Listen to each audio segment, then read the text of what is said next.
My name is Dr. Harish Khare, and I'm honored to have been asked to moderate this session on the topic of reconceptualizing India's political economy.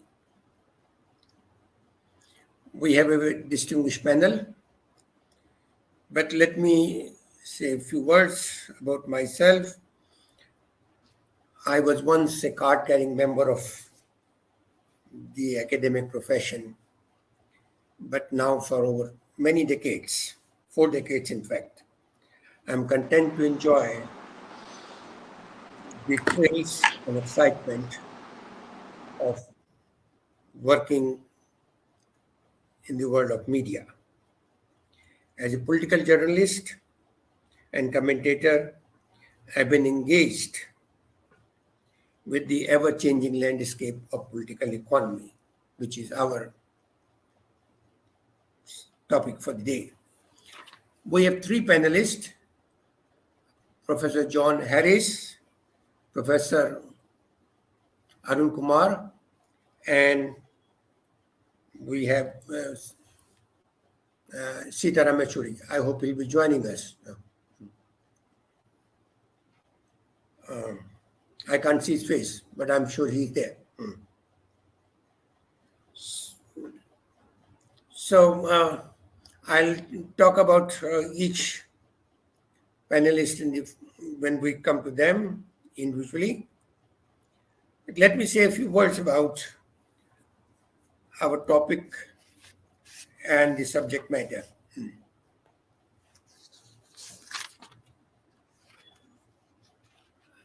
I think all politics is all about who gets what at whose expense. This is the old formulation attributed to Professor Harold as well. And the world of political economy seeks to explore the nature of who controls and commands and perhaps commandeer the state. The Indian state has been boxed in by a constitutional arrangement, and the conventional analysis has tried to examine the nature of control, the nature of who controls the state within the parameters of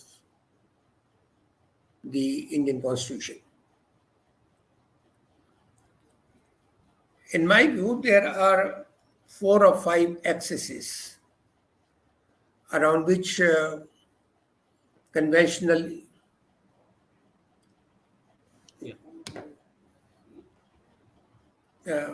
struggle over resources, collective resources, has taken place in India. The first axis, in my view, is the center and the periphery. We have the Indian state is run from New Delhi. That is the official site of the center. And then we have a very large, unsettled, unintegrated, often unhappy periphery. And that, how do we keep managing, keeping them within the tent, has been one of the perennial issues of political economy. The second axis around which issues of political economy have worked themselves is the relationship between the union and the states. Who is more powerful, who is less powerful, what is the space available to the center, what is the union, what is the states available to federating unions. That has been, again, a very, very unsettled question, unsettled equation. The third equation, in my view, is between the state and the citizens. The state, whether it is represented by the central government or by state authorities in provinces and the citizen. The whole range of civil liberties, fundamental rights, privacy, how much space and prerogatives and rights citizens enjoy or will be allowed to enjoy, that question is a perennially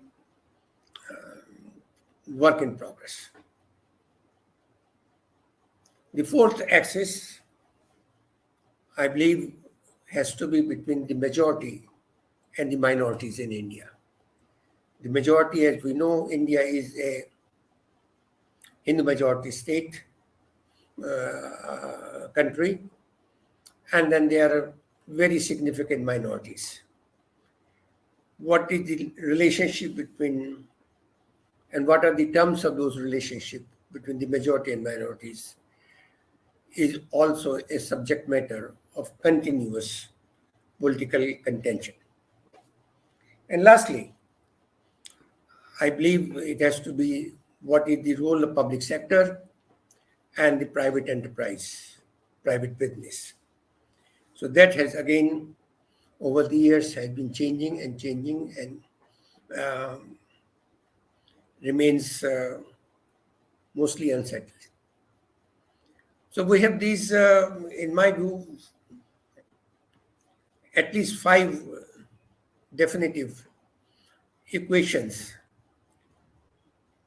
which continue to demand attention from at least the practicing political class. And the name of the games for the earlier few years was accommodation and partnership. No group or individual or political force felt that they are so dominant that they can dictate terms of submission.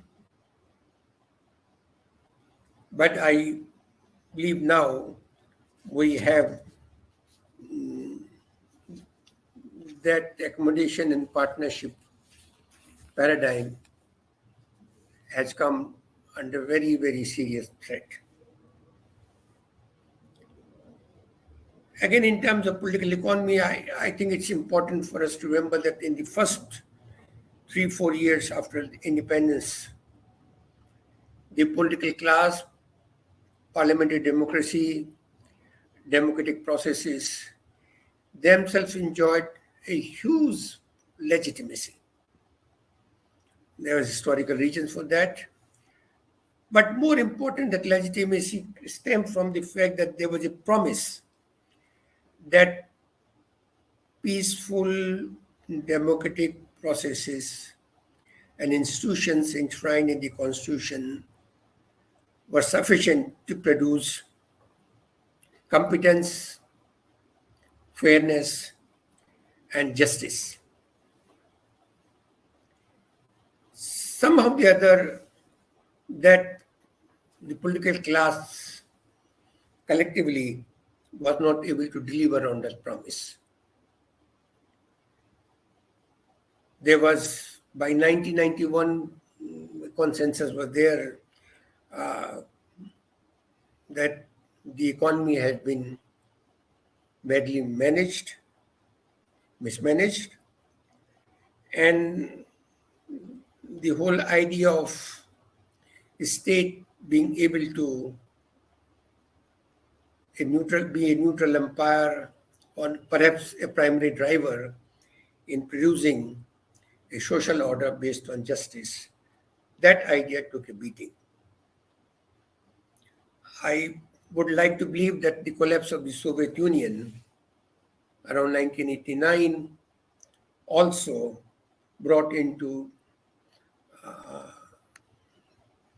some kind of disrepute the idea of the state being able to deliver on its promises.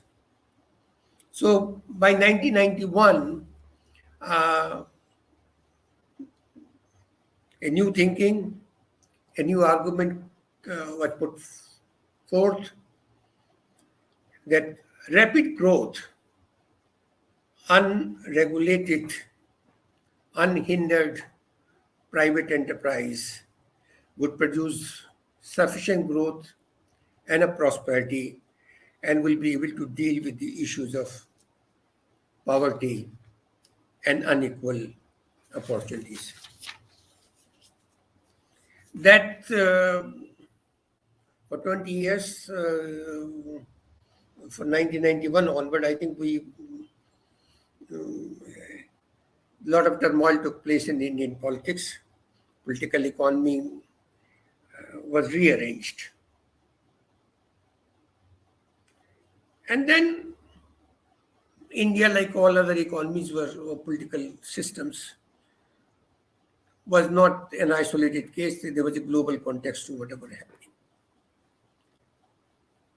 And my view is that when 9/11 happened on September 19, 2001,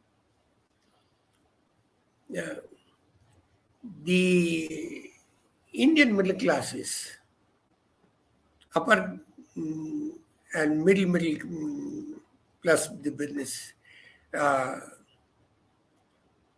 but outside the United States, I think the Indian middle classes were the most affected by the 9/11 watershed.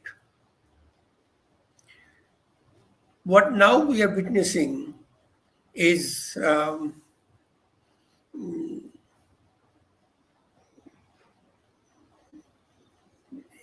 cumulatively we have all other our equations, 5 axes we talked about earlier. After 9/11, Indian political system went into a turmoil, and the primary goals of collective political life, that is fairness, justness, equity, political accountability, all those were put on the back burner, and our public discourse got animated around issues of national security,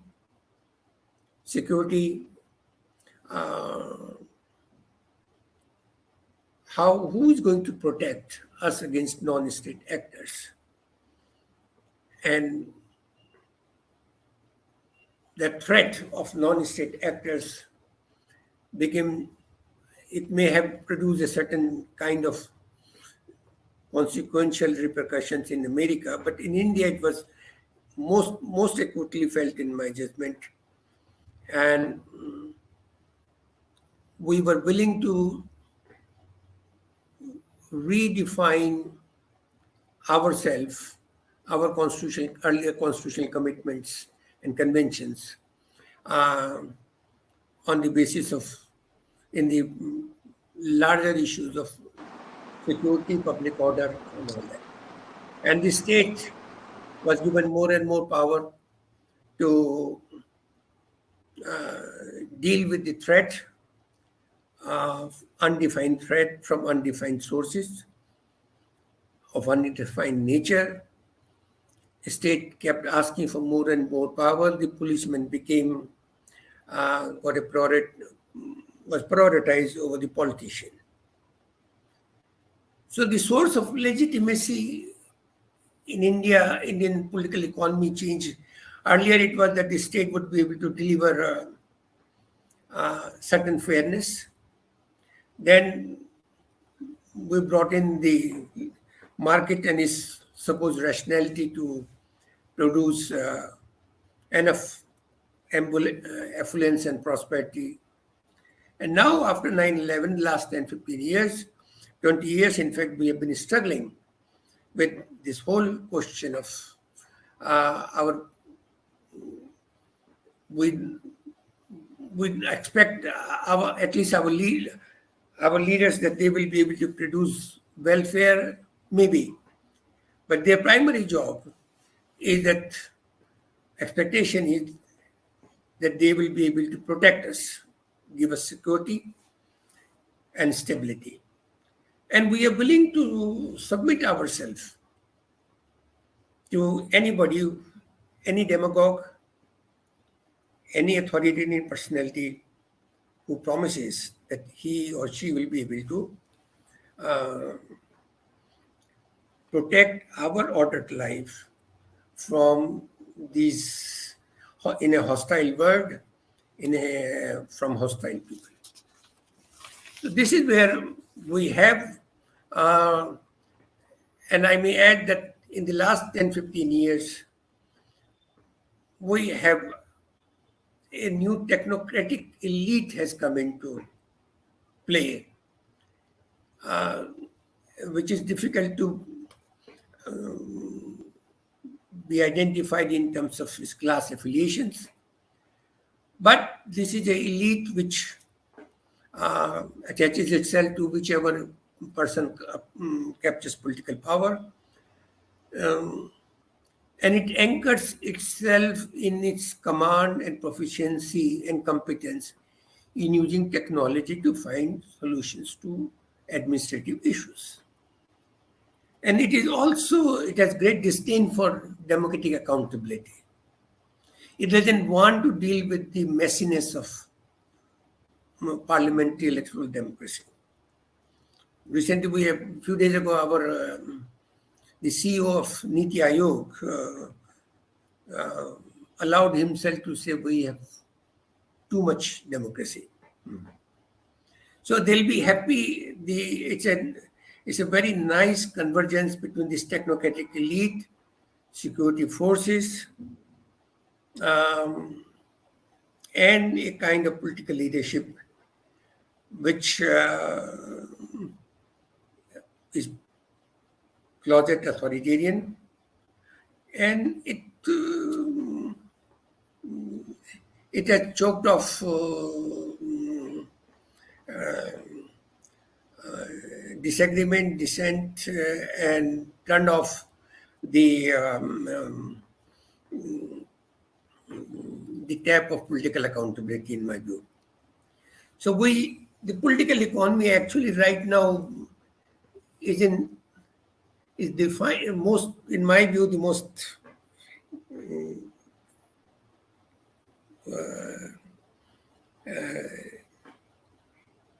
defining feature of it that India is we are allured with authoritarian solutions, authoritarian men, authoritarian ideas. So this is where I think, and these people,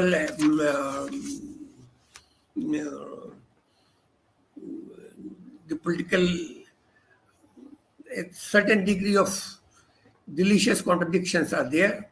On the one hand, political class continues to go through electoral politics, which the very nature of competitiveness ensure that the state cannot and is not allowed to abandon its welfareist obligations. And that electoral success itself provides the legitimacy for exercising state power.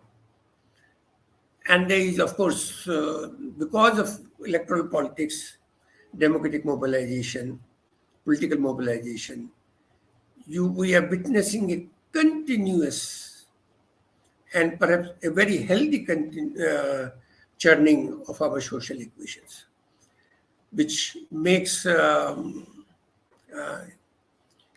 electorate of 900 million voters a wonderful playground for all kind of play of social forces. So I'll stop there, and we'll hear three different views. We'll go at the listed order. Sitaram ji, Are you ready to come in? And Sitaram Yechury is the General Secretary of Communist Party of India, Marxist. And not only that, he's also a very highly respected theoretician and a very effective parliamentarian over the years.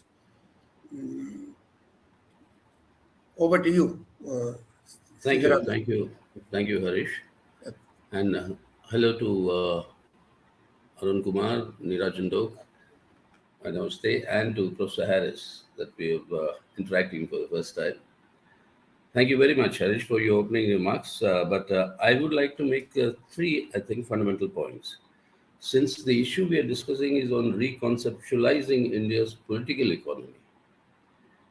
Now, political economy, by definition, is that the economy should dovetail to the political objectives of the ruling classes at any point of time. That's why I have a serious objection, Harish. Otherwise, I admire most of your writings and analysis to this overall monolithic conception of what is called the political class. The politicians are not a class by themselves. They are different class interests within the politicians.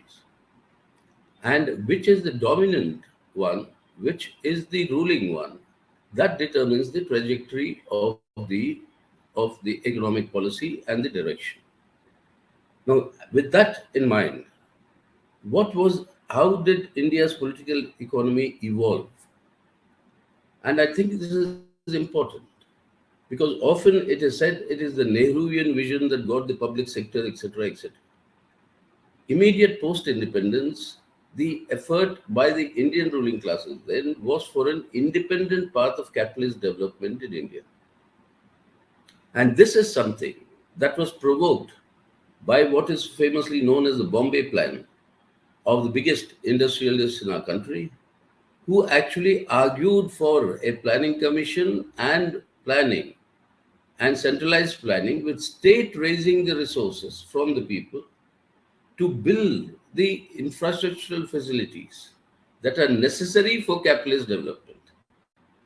Your steel factories, the entire works of the public sector, the temples of modern India, as Nehru had defined, the objective was to lay the foundations for the development of capitalism in India and independent trajectory. And that is why you find these interests of conflicts and at times collaboration with Western capital, with the finance capital of the world. There are contradictions which were there very obviously in the early part of our independent India. And this meant that independent capitalist development meant our economic self-reliance and economic sovereignty to be protected and maintained. And that is the trajectory that defined in the early decades your planning commission, your public sector establishment, your then subsequently extended by Indira Gandhi, under, of course, left pressure again, the nationalization of banks, the nationalization of coal. All this was that the state was laying the foundations for the infrastructural development, soon essential for independent capitalist development, which no individual capitalist in India then was capable of investing that lot. So that was the political economy of that time. But like you pointed out, Harish, that the collapse of the Soviet Union led to a different type of an impact, not merely the collapse of the state and state planning, etc. That's also important. But the other aspect of it was that it unleashed neoliberalism in its animal spirit, so to speak. There is no countervailing power in the world. So let us have a neoliberal trajectory. What does neoliberalism mean? Globalization under the leadership of international finance capital. Now, in finance is what is dictating since 91 onwards, more pronouncedly. Earlier decade also it happened, but more pronouncedly since 91 onwards, is dictating the terms at which this globalization will take place. And what does that mean? Maximizing avenues for maximizing profits, which means privatization, which means privatization of public utilities, which means privatization of responsibilities which we earlier thought was states' obligation to the people of health and education, etc. Everything needs to be privatized in order to allow avenues for maximization of profits. The 1991 reform process initiated that, but it was not in such an unbridled fashion that there were no forces within the political spectrum that were resisting this. So they had to be a process of checks and balances. And whenever the political situation in the country gave the opportunity for alternate governments to come, much of this was also tempered. This happened in 1996 with the United Front government. This happened subsequently with the UPA government, with these common minimum programs that came. It is not that this could be reversed. We tried, but that was not possible unless the political correlation changes. But nevertheless, it could be tempered. But then subsequently, my third point is that since 2014, what you talked of, Harish, that intolerance, that the what do you call absolute rejection of being accountable. I mean, all these are part of a larger project.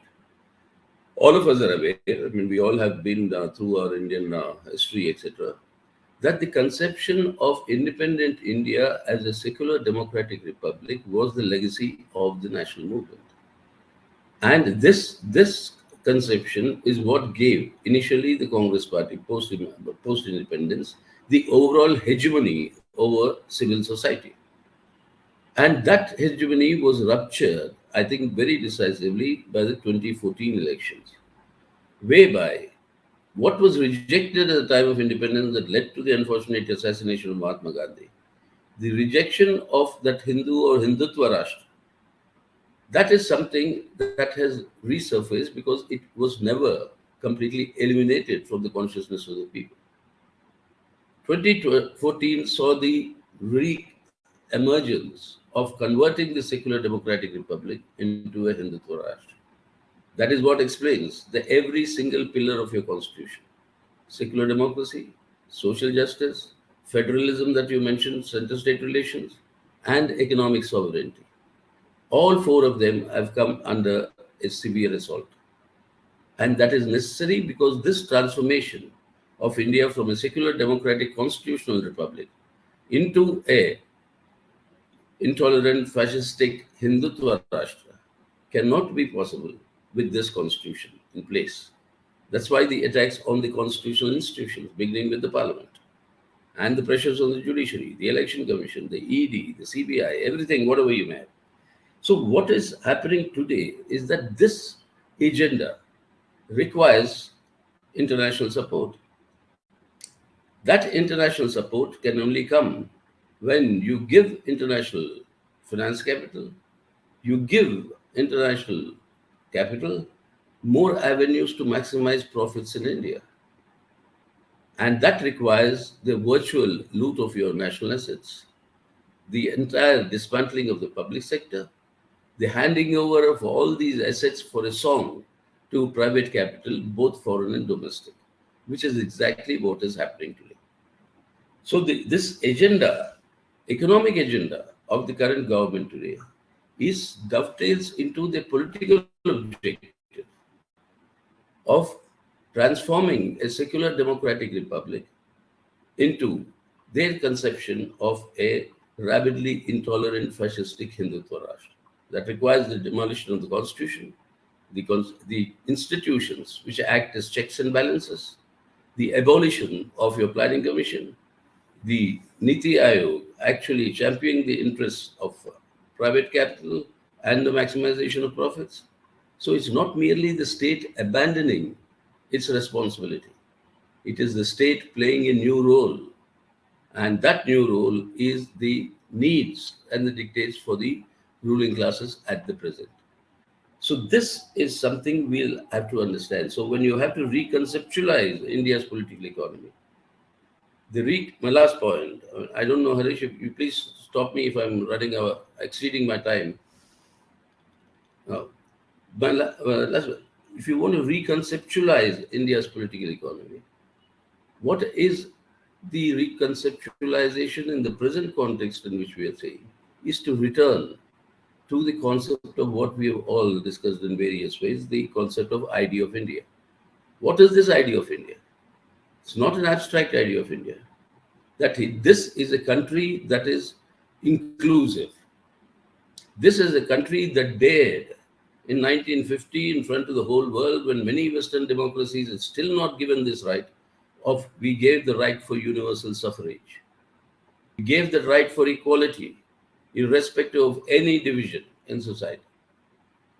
Now, when you reconceptualize political economy, that right and justice that you promised in the Constitution, economic, social, political, that justice, that has to be brought back to the center stage of the agenda. So political economy, therefore, is not only one economic policy here or there or something of that nature, but it is the entire gamut of the character of the ruling classes at that particular point of time. What is their political objective? To achieve that political objective, what is the economic policy that we followed? Yes, the policies that are currently being followed will impoverish more people, they are, will make more people jobless, they are, will increase the levels of poverty, they are. But that discontent amongst the people does not bother these ruling classes, because with one incident where they can inflame emotional passions, all this can be put in the back burner, and that becomes the dominant issue. The last decade or more, in fact, nearly 2 decades since Gujarat, 2001, if you look at it, every election had an emotive appeal on the basis of something that happened earlier. And so all the real issues go into the background. So reconceptualizing India's political economy means, finally, is to return back to the basics of defending this constitution, the rights inherent in it, and from there will follow the economic policy that we worked out of justice, that is political, economic, and social, for every Indian citizen. That is something that is possible in India. There's no dearth of resources. It's only the question of a policy mix. Even today, let me make my final point, sorry. Even today, if India adopts a sort of a New Deal, I'm using the term New Deal for what the US did, massive public investments, build our infrastructure, they'll generate jobs, and that will lead to an increase in domestic demand, and that will kickstart the economy. But then that is not in the interest of the ruling classes today. That is the point. That is why reconceptualizing of political economy means reconceptualizing your politics and the political hegemony in the country. That will have to be undertaken. Thank you. Thank you so much for your attention.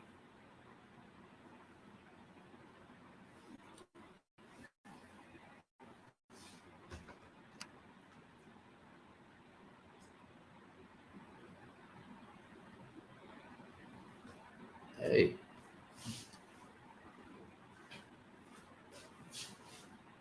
Ask him to put his mic on. I think despite, I'll say it again.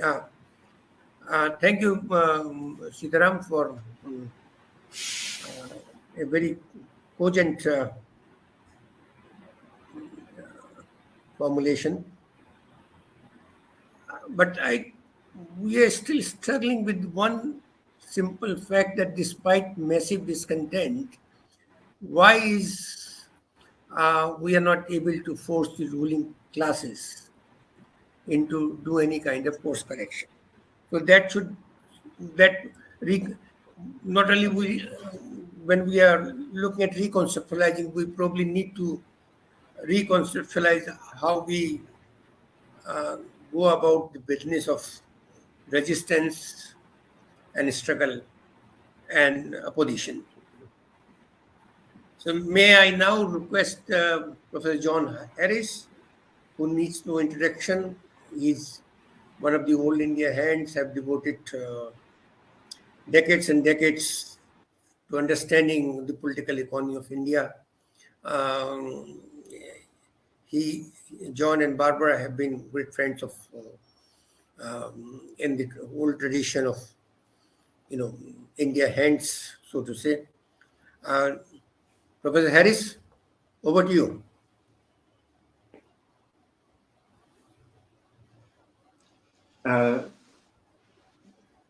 Thank you very much indeed for that introduction. I hope I'm heard all right. I am going to. I suppose I really want to address one of the axes of political economy that I think you referred to, Harish, which is to do with the relationships between urban India, if you will, and rural society.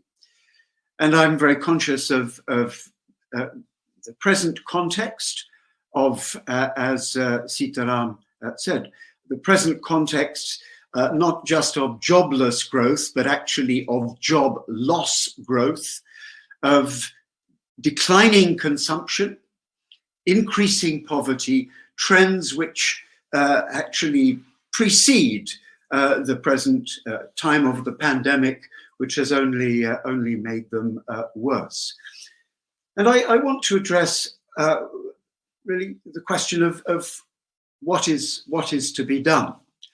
I think that perhaps what I shall say will seem even a little utopian, and I certainly recognize that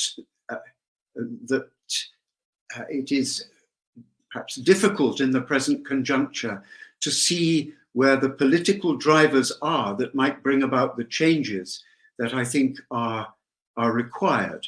But I think it is necessary to think about, what should be the directions of economic policy in order to approach more closely those ideals, objectives of justice, fairness, equity that you have referred to. And I really want to sort of think about: is there an alternative? What is the alternative for the mass of the people? To the mass of the people, a very large proportion of whom remain residents, or at least in terms of primary residents of rural India and dependent on the agrarian economy. At the moment, it seems to me, the trend is that these people, a large proportion of the population of the country, are largely excluded from economic opportunity, are largely excluded from the benefits of growth, and are increasingly dependent on such welfare as the state provides. The sort of welfarism, Harish, that you referred to in your introductory remarks. So, is there an alternative? What might be the alternative to this present state of affairs? I think it is now extremely unlikely that India can follow the path of the successful East Asian economies, which depended upon labor-intensive manufacturing for export, increasingly climbing up the value and productivity ladder, and bringing about both high levels of economic growth and also reasonable distribution of the benefits of growth across the economy. And I think this path has been closed for India. It's partly because others, notably China, of course, have got there first.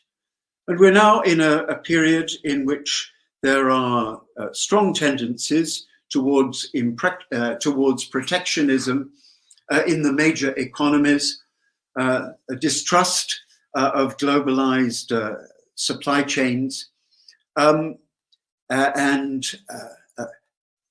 then on, as far as India is concerned, of course, we have the disposition of the present regime towards self-reliance,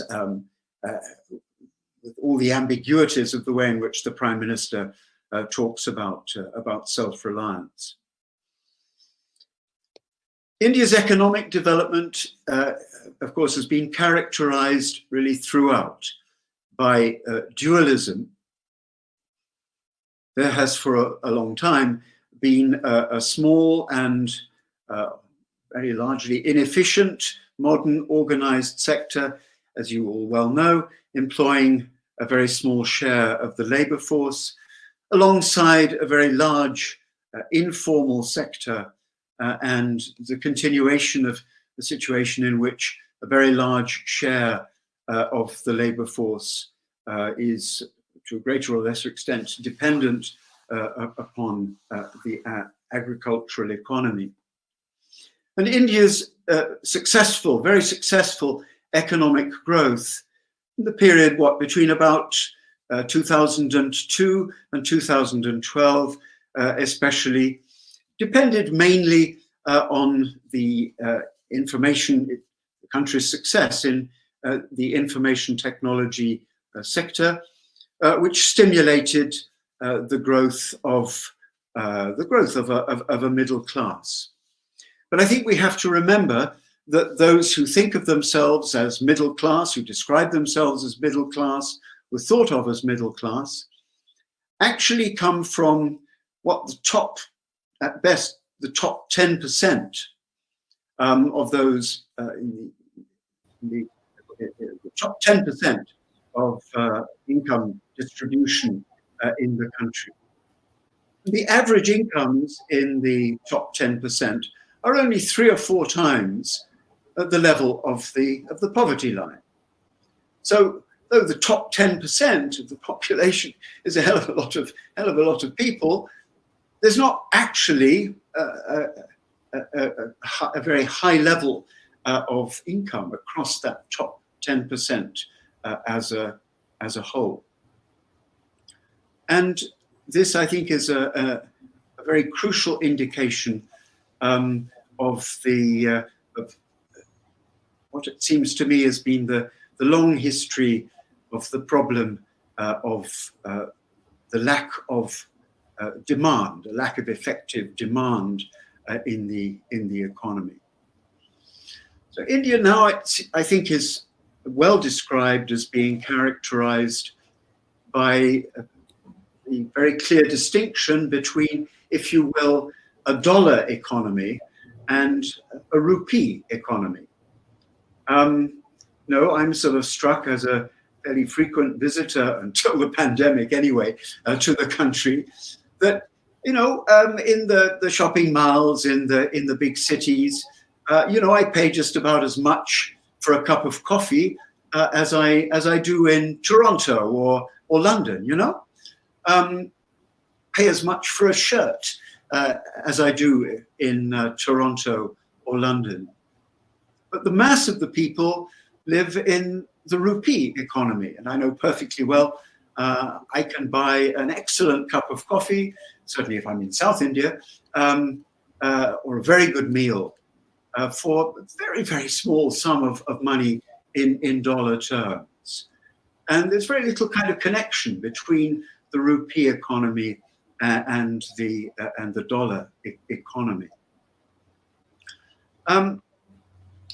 So I sort of come back really to the long-standing and crucial problem, as it seems to me, of demand in the Indian economy.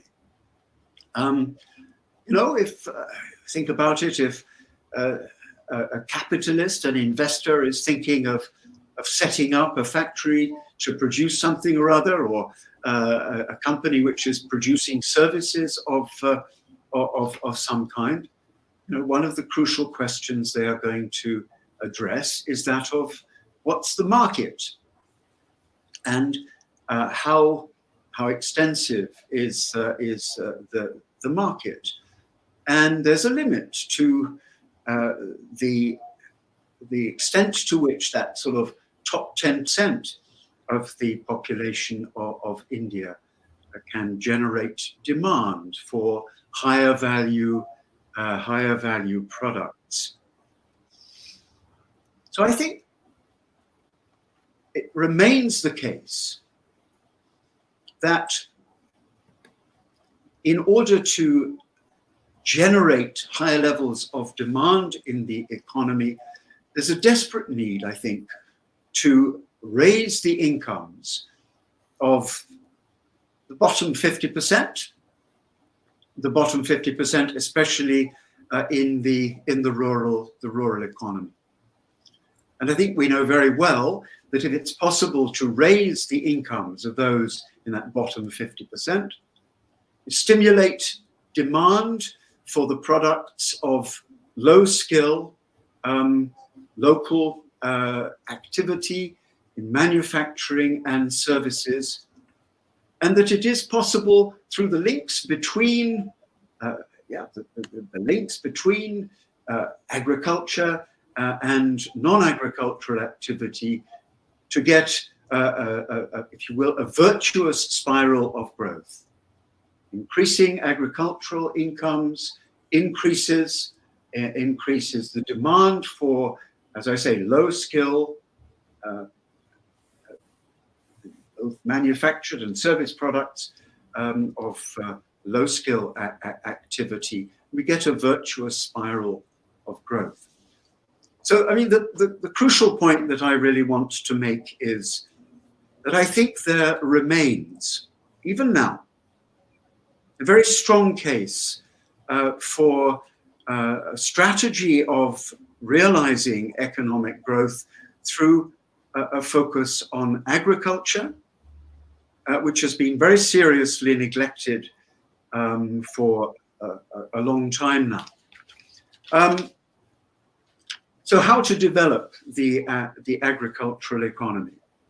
Quite clearly, there needs to be a big push for diversification to produce more higher value products, horticultural products, poultry, dairy, you know, heavens, even actually wine.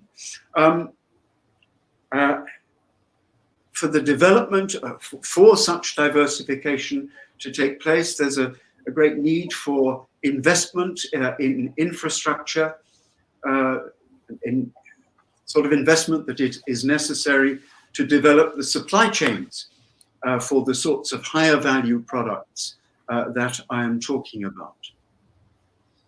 I think there remains a case, even now, for redistribution of land, even though there's much less land to be redistributed now than was the case in the middle of the 20th century. But there remains a case for some redistribution of land. I think there's an important need to develop farmer-producer organizations, different forms of farmer cooperatives, so that farmers come together to engage with agribusiness in the marketing of their products. Tremendous need, I think, for, on the one hand, the application and development of science and technology in relation to agriculture, to recognize and to develop the potentials, for example, in gene editing, which must not be confused with genetic modification. And then a lot of effort, if you will, to develop sort of low-tech solutions to the improvement of agricultural productivity as well. Now, I mean, I know this must all sound like kind of pie in the sky, given the present dispensation and the dominance of that Sitaram Yechury was talking about, of particular political class, if you will. But I think we have to think about, what needs to be done in order to bring about a different pattern of economic growth in the country, a pattern of economic growth which actually will deliver improved standards of living for the great majority of people in the country, so that they are not actually excluded, as they are very substantially at the moment, and left, as I say, rather dependent upon the kind of welfare that the state provides, and the provision of which helps to provide legitimacy for the authoritarian regime which we have in place at the moment. Thank you. It's my 2 bits worth. Well, I think you have come very close to the bone, Professor Harris. But again, the question would remain, and we have to. What are the drivers? Where would that come from? Where would that come from? Yes. Given the spread of political actors, political forces, with different social and economic clout, that is something which remains a very elusive thing to us. Yeah. Now, I move on to our third panelist for this afternoon, Professor Arun Kumar, a very old friend of mine, and one of the very first economists in India to draw our attention to what the whole question of black money, parallel economy, and what unhealthy consequences it has for our collective well-being. Arun is recently retired from JNU teaching. He's a wonderful teacher by all accounts, and is now educating public at large through his columns and public comments. Arun, over to you. Thank you, Harish. Thank you for that introduction. Yes, we've been friends going back to 1980. Yeah. Thanks for inviting me. Thanks to the organizers. And I have a slide PPT, so I'll share that. Can you see the PPT? Can you see the slides? Yeah, we can see now. Okay. So what I'll be doing is presenting, a sort of historical perspective on the political economy and its development, and how it's been very contentious and it has shackled progress in the economy. Now, the first slide is, how do we define political economy? And basically what I'm going to argue is that it's a field of social sciences that studies the interrelationships between economic interests and political forces in society, something that Harish alluded to. It determines government policies and drives the social dynamics, which is what I think Sitaram mentioned. Political forces typically define their interests as society's interests, and often what they understand to be their current interest becomes the national interest. So in a sense, there's an involvement of hegemony of ideas, in society, which comes from the ruling classes. These interests, of course, are not static. They change with times, and so does the politics and the policies that are associated with it. And one prime example of that is how the international finance capital has been changing its policies since 1960s. During the time of Vietnam War, when McNamara became the president of the World Bank, he defined, poverty removal as the key goal. But after the Vietnam War, the goal became the Brazilian model, and so on and so forth. So it depended on what the current interest of the international finance capital was. So the dominant political interests present their own interest as the good of society, and that's what the hegemony is all about. These interests may be couched very differently in a democracy or in an autocracy. They're not the same. So how you present it to society changes as the nature of the regime changes. Now, to understand the current situation in India, it is necessary to situate it in the global context. So the global context is one which shifted in the Indian context and the global context in the 1970s.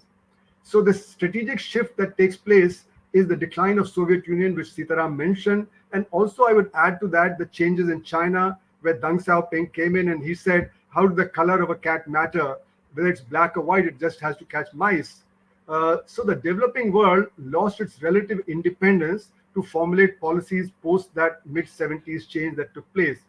How did that happen? The World Bank and IMF, along with other institutions, became a part of the Washington Consensus, and that gained greater grip over national policies in the name of globalization.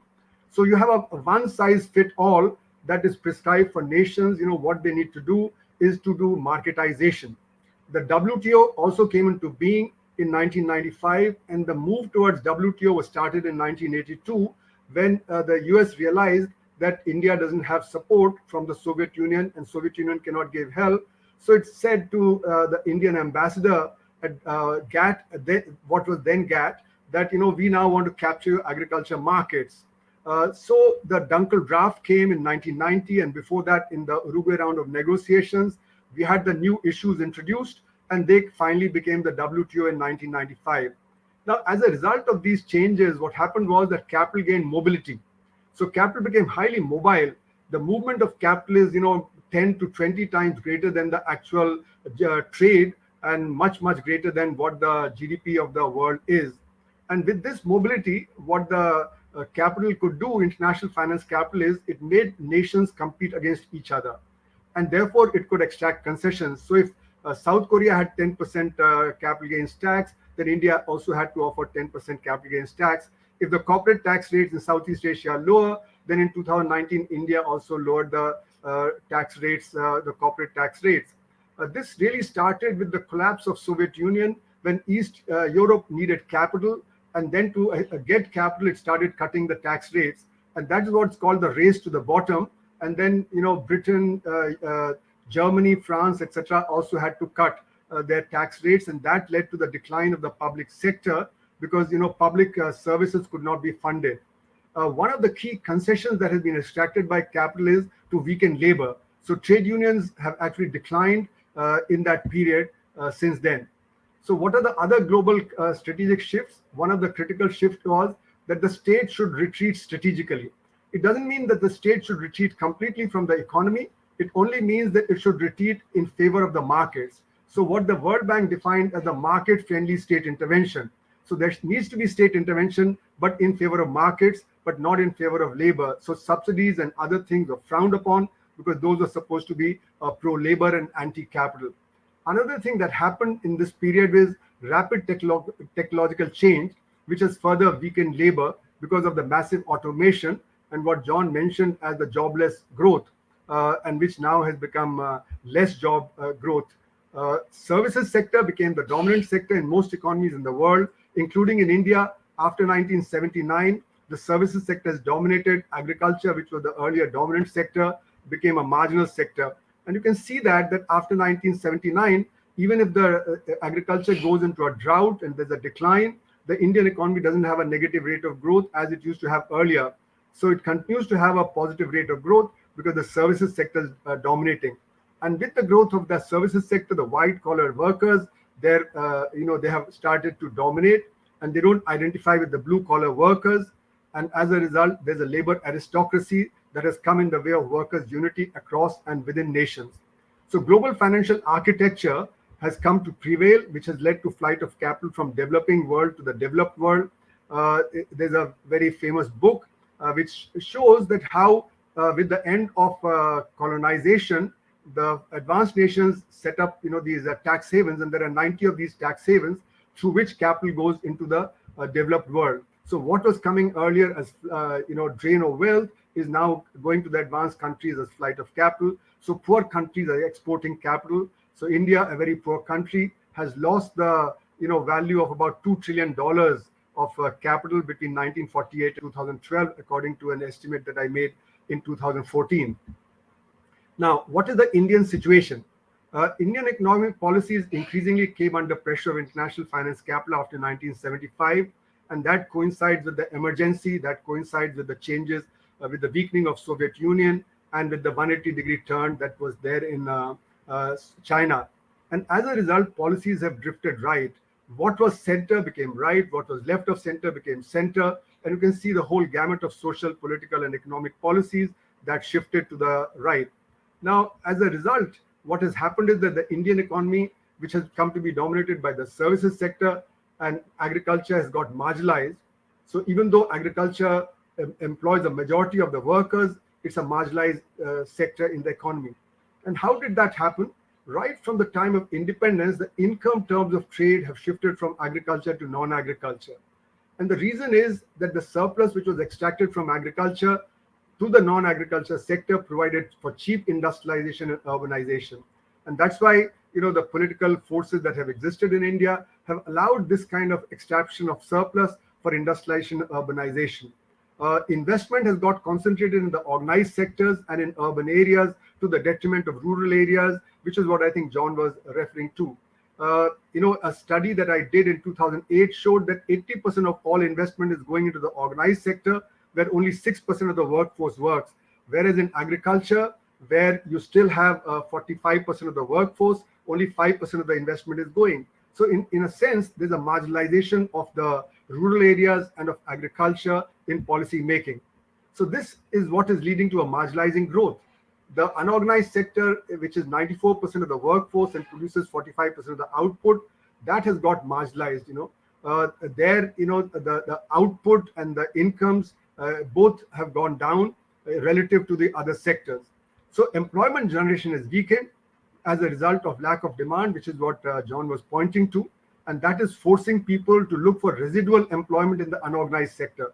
So unorganized sector is not the one which is generating jobs like the formal sector is supposed to do. But here, because in India, you don't have unemployment dole. So as soon as you lose work, you have to go and create a job for yourself. You do head load work, you push a rickshaw or something. So this becomes a sector of last resort for the vast majority of the Indians. And therefore, the unorganized sector has been acting as a reserve army of labor, trying to keep the wages down in the economy. Because even the organized sector workers are afraid that they would, if they lose their employment in the organized sector, they would actually become very poor. So bulk of the Indian workers do not get a living wage, and that therefore they're not able to cope with the crisis. And that's the lesson of the pandemic, where we saw millions upon millions migrating from urban areas to rural areas. And surveys showed that 90% said they don't have enough savings even to buy 1 week of supplies. And that's why as soon as income stopped, they started starving. So therefore, a result is that there are large contradictions in the Indian economy. We have the 4th largest number of billionaires, but also the largest number of poor, especially after the pandemic, and also the largest number of illiterate people in the country. Now, 22% may be below the extreme poverty line, but my argument is that at least 70% are poor, something that I think John was alluding to. And the example can be taken from the Delhi Socioeconomic Survey of 2018. There it was shown that 90% of the families spend less than 25,000 rupees per month. Now, Delhi's per capita income is 2.5 times the national per capita income. That means if you think about the poorer states, then 90% families there are spending less than 10,000 rupees, which means they remain very poor. Now, the black economy has increased dramatically, and that has led to the further increase in inequality, because what was 4% of GDP in 1955 as per Caldor's estimate, by 2012 it had become 62%, and bulk of it is concentrated in the hands of 3%. So that if you look at the income disparities, including the black economy, they're far higher than what they would be otherwise in the white economy, and that's what leading to problems. So all this is a consequence of the top-down approach that we've followed in the country. The top-down approach starting in 1947 was at least moderated by the idea that the state would intervene and would give welfare. But post-1991, even the welfare came down because the budgetary expenditures on education, health, etc. were all curtailed.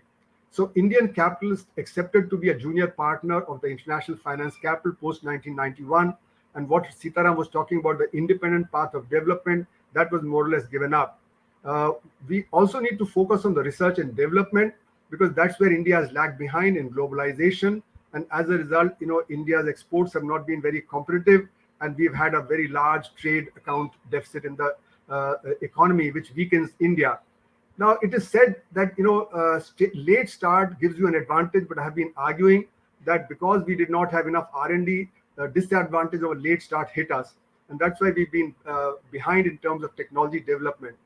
So the massive growth of inequalities and crisis that has resulted since 1947 because of this top-down approach has actually been very important if we want to understand the political economy of India. A large population is there, but as John was saying, the demand is very small because if bulk of the people are earning less than 10,000 rupees per month per family and spending only 10,000 rupees per month per family, then of course the demand would be weak and the growth would slow down. Now, data is manipulated to a very large extent, what we see. So the spurts of growth have come when investment is spurted, like between 2001 and 2008-9, or when exports have surged. But recently, we've seen for 8 quarters before the pandemic, the official data declined from 8% quarterly growth rate to 3.1%. But this data does not include the unorganized sector independently, except for agriculture. If you include the unorganized sector, then the rate of growth is much less than what the official figures suggest. So I've been arguing that the economy had already entered recession before the pandemic came. This has also invisibilized the unorganized sector and the women in the workforce whose participation in the workforce has been declining. Policies post 1991 were known to be marginalizing policy, and that's why the World Bank was talking of the safety net, because it realized that large number of poor people would fall below, the poverty line. So that's why we went in for right to food, education, rural employment, midday meal in the mid-2000s decade. But that's not a solution to the problem. That only mitigates to a certain extent the problems, but that doesn't solve the problem as far as the poor and the marginalized are concerned. So to conclude, the consequences are because of a very weak democracy. The mainstream parties represent the vested interest, and in this sense, there's a consensus amongst them. A vast majority have little choice between various candidates, and therefore people vote for the corrupt from different parties.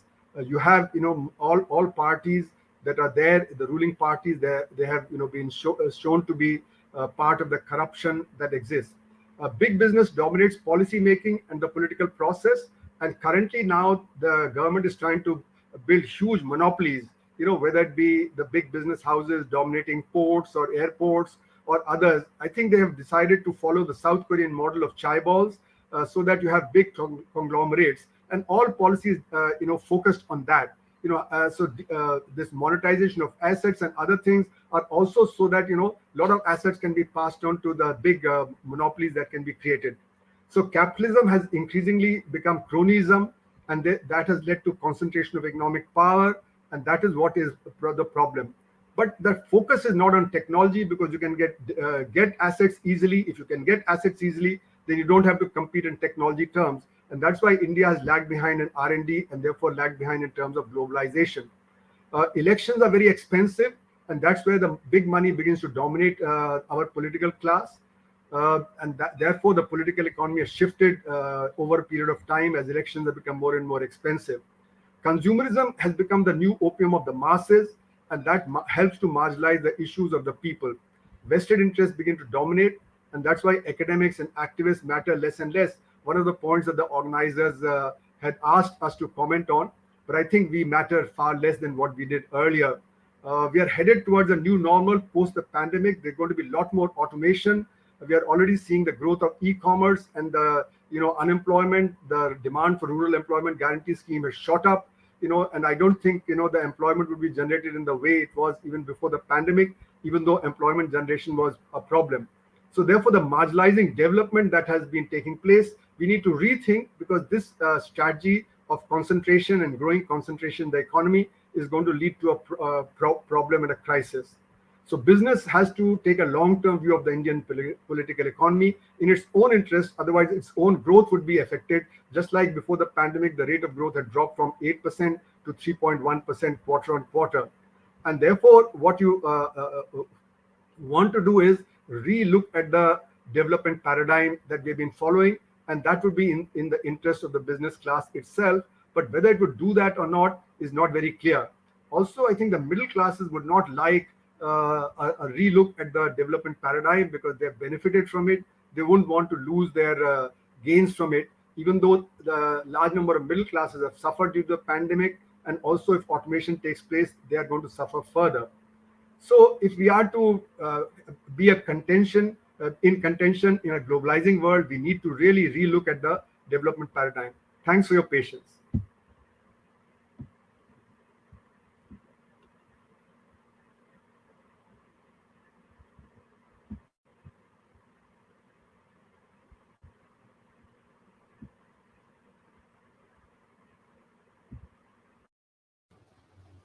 Thank you, Arun. That was a very, very disquieting presentation, I may say so. Uh, $1 million question again. Do we have any experiences of any big business or big capitalism trimming its own appetite, becoming a little more responsible than before? Why would Indian businesses now they have tasted blood, so to say, unmitigated sway over state and its resources. And the only countervailing forces would be democratic mobilization from below. So we are, and that as we have discovered and talked about, that remains one of our major weaknesses in the present situation. Neera, do you want to say something? Okay. So, John, do you have anything to carry forward this conversation? What you heard, which... Yeah, I mean, I as you said, Harish, I think that Arun's presentation ended very much on a very pessimistic note. And if I sort of think back to what I was saying, I suppose I do rather, if I accept Arun's argument, and I think it's a very powerful one, then I think I do see the future for the mass of the people is to be largely excluded, marginalized, and left very dependent upon such welfare benefits as the state provides. And as I said, that to the extent that the state does that, it actually legitimates the regime. I wonder, though, still, if it might not be over mobilizations around economic and social rights that we can see the possibility of the development or the redevelopment of a democratic movement from below. And I really wonder, if I may ask you, Sitaram, how you see the sort of the renaissance, the rebuilding of popular democratic movements from below. As I say, I wonder whether it isn't going to be, in the end, actually around struggles for economic and social rights that mobilization can be rebuilt. But over to you, if I may.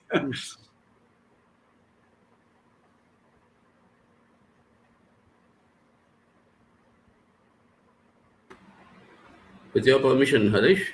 Yes, of course, please. Well, you're right, absolutely right, John. I mean, in the sense that is the only way. I mean, yes, I share the pessimism of Arun, and I think many of the issues that he raised, I mean, they're on the common wavelength on that. But that has to change. And the forces that can determinedly change it are the people in struggles. Now, what is happening today, if you notice, 10 months, the Kisans, lakhs of them, are in a path of struggle. You saw that incident that happened the day before yesterday in Lakhimpur Kheri, and you saw the response to it and the reaction, and the government had to actually succumb to and accept their demands. And which is a big thing, is that you force the UP government, of all governments, the UP government to accept this. Now the struggle is on to get rid of that union minister, etc. That is what else. But the point is, from below, it takes me back to 105 years ago when Gandhiji introduced the concept of Satyagraha in Champaran. That is exactly the sort of a situation that is building up here. You have the peasantry and the kisan being alienated from their own produce. And this sustained struggle, none of us thought that this will sustain for this long. 700 people have died in the struggle so far. But this is the process through which the renaissance that you talked of will have to, the beginnings of that is through this process. You've seen now big actions that are going on in the trade union front. October 7th, they've given a call for an all India protest action against this privatization and this monetization pipeline, on all these issues. And what is most important from my point of view, a new feature that is developing is the actually unity in action between the farmers, the trade unionists, and the agricultural labor. And this is coming into joint actions that they are calling on, often agreed issues.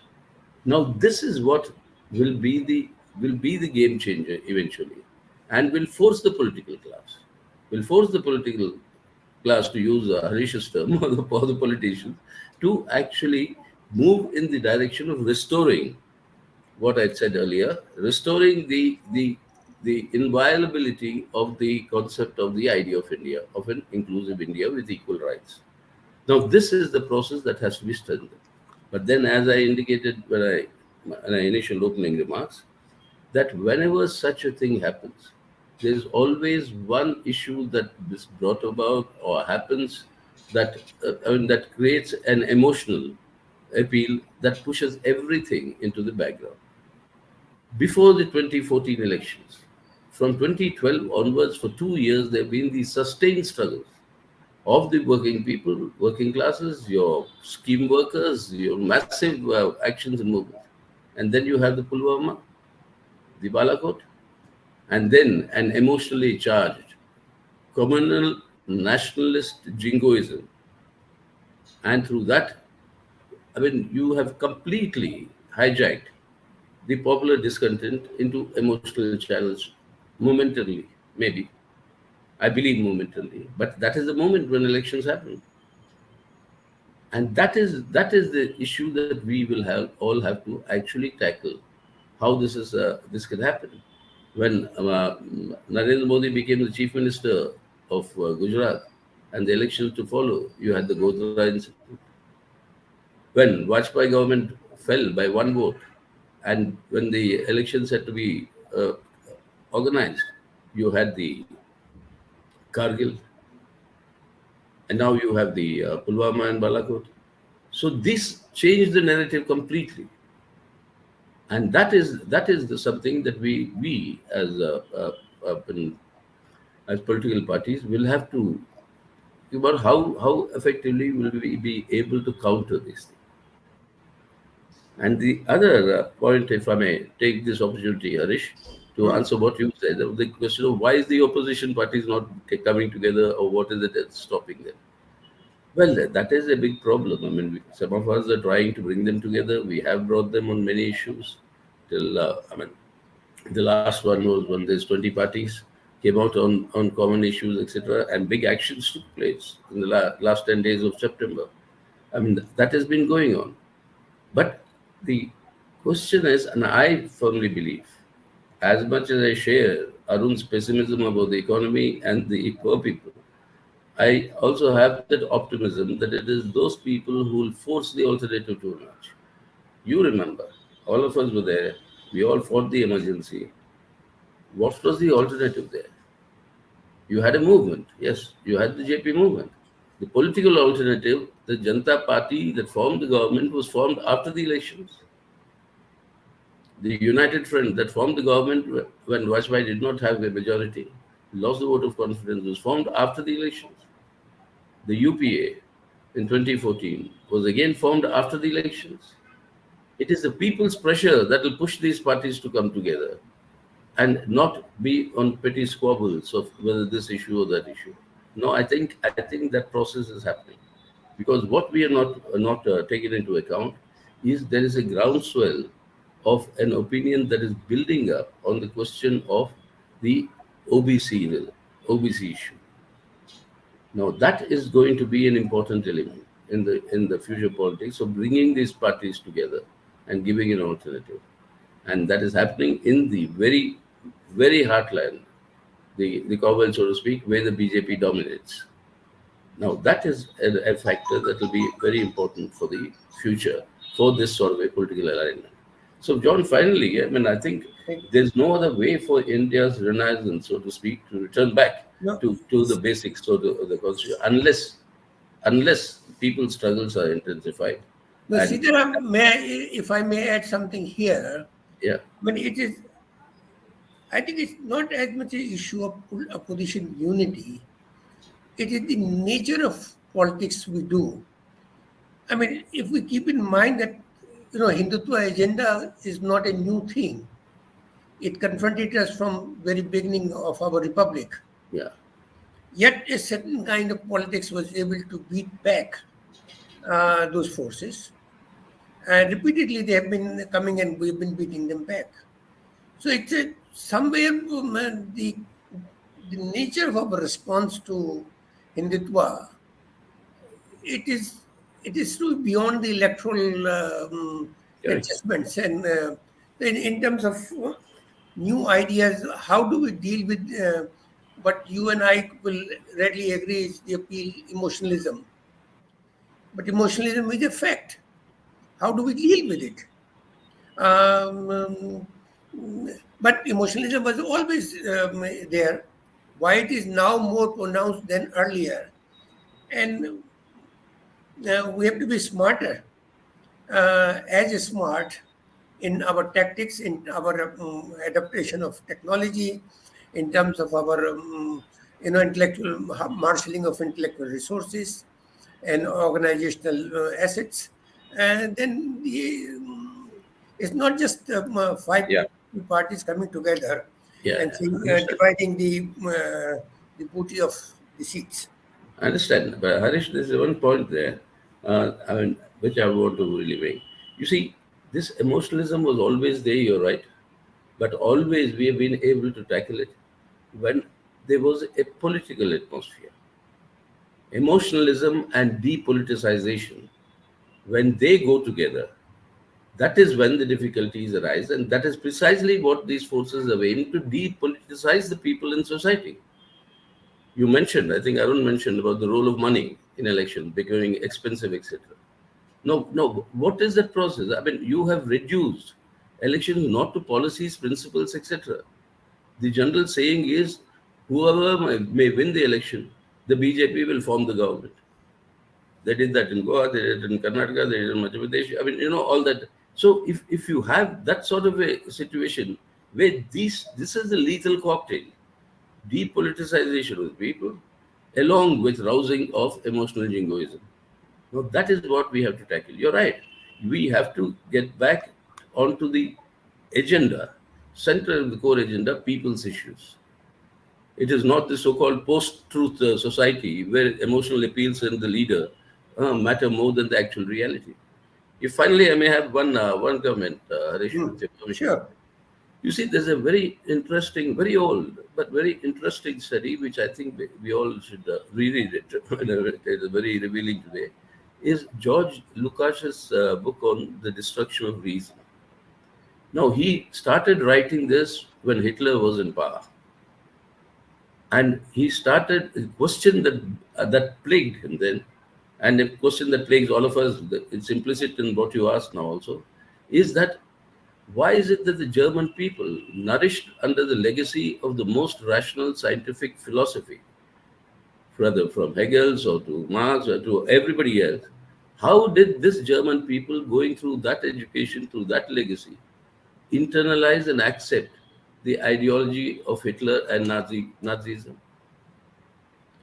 The single important factor is the destruction of rationality in public discourse, is the destruction of reason.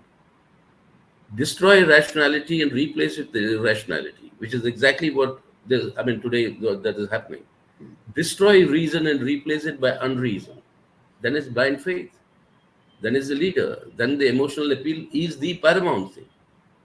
So why we are not able to tackle with that emotional appeal now, like we tackled earlier, is this atmosphere of depoliticization and destroy any rational and reason based discourse. Thank you, That is Sitaram. important. I will now give 1 minute each to Arun, Kumar, and John before we run out of time. Arun, please come in. You're raising Yeah. your hand. So I wanted to take it a little further from what Sitaram is saying. I think the fact that the downtrodden in the country have been losing out since independence, the gains have been cornered, has also meant that the legitimacy of the state in their minds has come down.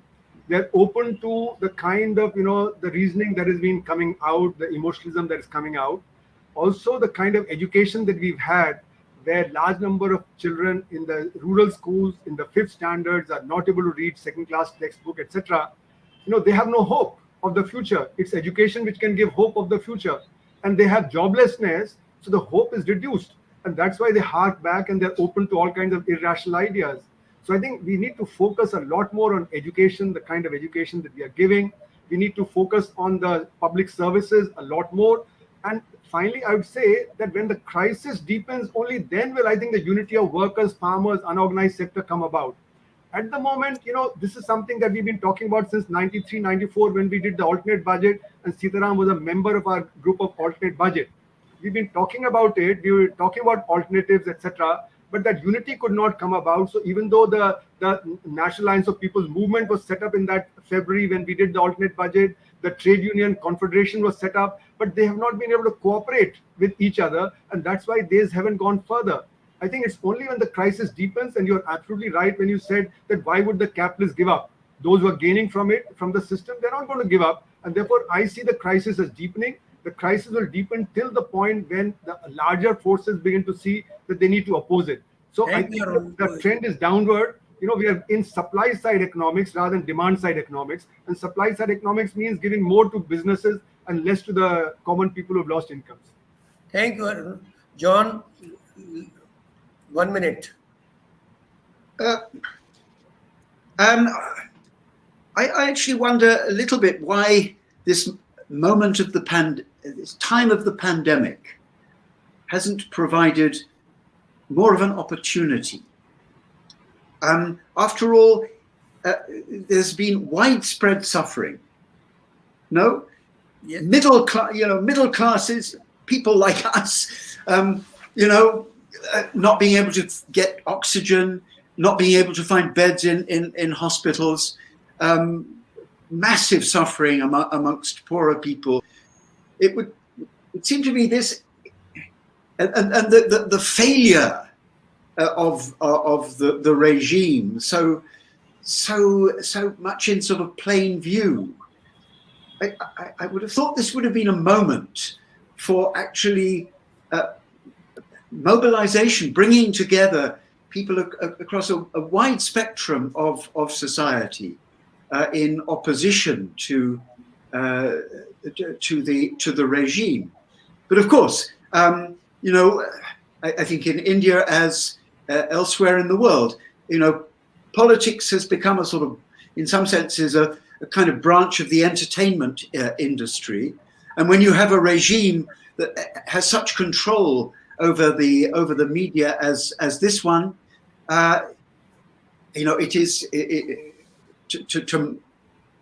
mobilization becomes extraordinarily difficult. But there is a moment here, it seems to me. One sentence, Harish, one sentence before you finish. You're right, absolutely, John. But the point is, these lockdowns, the restrictions of COVID, etc., are applicable to us, while the government can go ahead and do their agenda without any obstruction. There's that a factor also, apart from their ability to immediately divert attention from discontent through rousing and emotional communal appeal. When you have something, the discontent rising, bodies on the Ganga, and the total revolt in Uttar Pradesh, you have the Cow Protection Act, you have the Population Control Act, new laws brought in, divide the people on that. That is something that will have to be kept with, and that is where depoliticization is the biggest hurdle, and that is our job, of course, to get back to the people and do it. And we're trying. Let's see. At least I'm hopeful. Thank you, Sitaram. Thank you very much. My only contention has been with we all know that the present regime there is very little to say in his favor. But why is that those of us, other forces which seek to speak in the name of the vast majority, have not been able to think more smartly, being little more clever, little more up to date on what they do? I can't grudge my if I'm playing cricket, my Opponent. I'm betting the bowler is going to bowl very fast ball. I should be able to handle it, and I should have the enough skills. You require the resources to have a good bat, good Yes, gloves. of That course. is the point. That Yes, is the yes, point. yes, You see, the precisely. resources are required for meeting this challenge. Well, thank you very much. Thank you. Thanks the organizer for everybody. Neera, thank you for organizing all this, putting us into it. Thank you very much. I was looking Thanks a forward to lot. hearing you, Yeah. Stendo. Thank you. Thanks. Yes.